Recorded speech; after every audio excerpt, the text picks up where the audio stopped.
Hello friends, তো কেমন আছো তোমরা সবাই? আজকে তোমাদের সঙ্গে একটা হাসির কথা শেয়ার করে নিচ্ছি।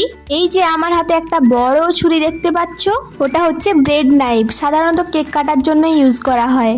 তো এই ছুরিটা যেদিন আমার কোয়ার্টারে পার্সেল এসেছিল, বর জানতো যে আমার আজকে কিছু অর্ডার দেওয়া আছে, সেটা ডেলিভারি হবে আজ। কিন্তু কি ডেলিভারি হয়েছে সেটাই তার জানা ছিল না। তো প্রত্যেক দিনের মতোই অফিস থেকে এলো, এসে একটু রেস্ট নিয়ে বলছিল যে তোমার কি ডেলিভারি দিয়েছে আজকে দেখাও।